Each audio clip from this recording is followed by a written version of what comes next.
Malloy getting ready to take the podium with that update. We're going to go live now to the State Armory in Hartford to hear from the governor. Assistance that we may eventually be able to offer those communities as we can complete the clearing of our state roads.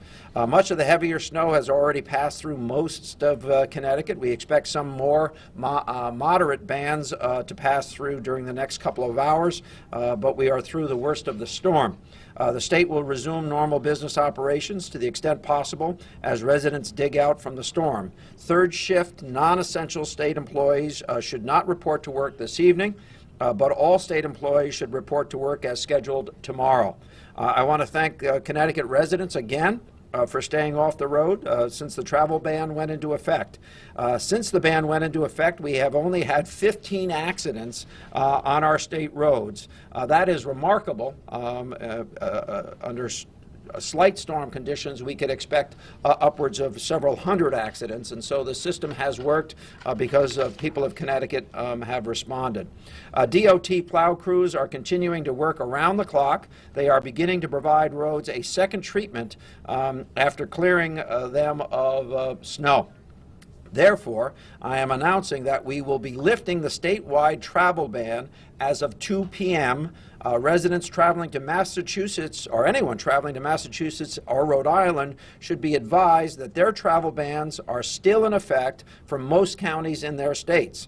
While the ban is lifted here in Connecticut, you should assume that this is a normal storm condition or snow condition. So we're not saying that the roads that we want you to get on the roads. They are, still will have be as they would be in a normal storm, as opposed to a storm the likes of which we have just come through. We are, on the other hand, we understand that people need to get to places and get to jobs and the like. There are parts of the state that may have reached record snowfall, particularly in the northeastern portion of Connecticut. The EOC will remain open to monitor and provide necessary assistance to cities and towns that they may request. We have a couple of other announcements. Metro North will resume Sunday service as of 1 p.m. Full service will resume tomorrow, and parking lots will be cleared for commuters, we are informed. Amtrak currently remains closed north of New York, but will likely resume service tomorrow, we are told. State bus service will resume tomorrow morning.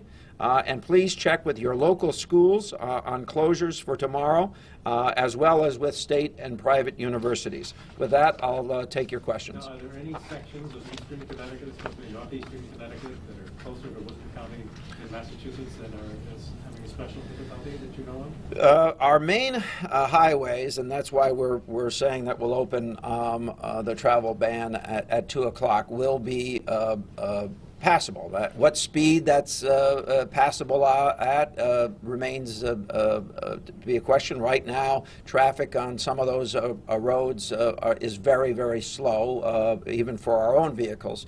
However, by 2 o'clock, we believe we'll have product on all roads, on all of the major roads. What would happen if you were going northbound on 395 when you got to Worcester? I would recommend that you check with, if you're trying to get to Massachusetts or trying to get to Rhode Island, their bans are still in place. Massachusetts has lifted the ban on 4 counties in western Massachusetts. The rest of the state, including major entrance points from Connecticut, remain under a ban. The same is true of Rhode Island. Right. Yep. Are you surprised that there weren't more power outages with this storm? I am gratified that there were not more power outages. I think there are a few reasons. Number one, this was not a kind of snow that was sticking to 2 wires to help bring them down, and certainly didn't coat the wires with ice. So that made a difference.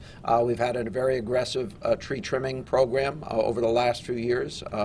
That seems to have paid off, as well, as limbs did not come into contact with those wires. So I think we're learning and we're getting better at this stuff as we go along. Do other states need our help, as like, I don't know, New York?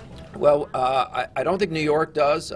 What we'll do is, I did have a conversation with municipal officials. We've have had several requests, which we'll respond to, particularly after we finish cleaning the state roads under our responsibility. The only reason I ask, I know that CLMP brought in quite a bit of crews from out of stay in Canada, and I don't know if they need them all. I Yeah, don't know if they can be freed in up. fact, some of those were stopped and have already been diverted with respect to that.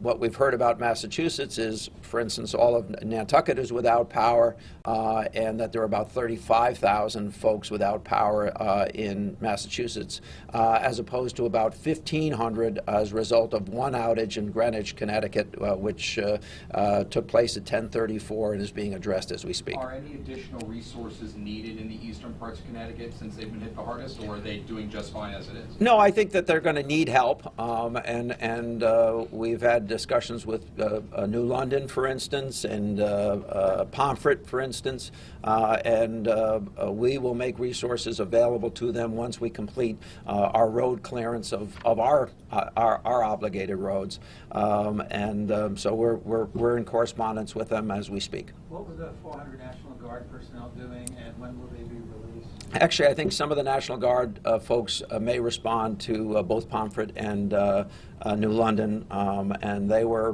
basically stationed around the state to be in a position to do rescue, to do emergency response if the storm had required that. At some point, that force will start to be drawn down once we understand where they're not needed. They're clearly not needed in portions of the state at this point. So it was mainly public safety as opposed to road clearing and that kind of thing? Mainly public safety as opposed to road clearing. However, we have a couple of payloaders that may be used to help some of the communities most adversely impacted. So John says there's no issue with the electric line. Apparently, they have checked the catenary system, and this will be an electric run. So tomorrow you say we're fully back to normal, or we're 90% I- back to normal, or where will we be? All right, we are going to dip out of I don't the know. governor's news conference. A couple I think of the key best way points to put that that he is talked about. that I The assume that statewide the travel resources ban will be will be lifted closed for as of 2 o'clock this afternoon. Governor also said state workers should report to work as normal as of tomorrow, and Metro North and bus service will resume full service as of tomorrow.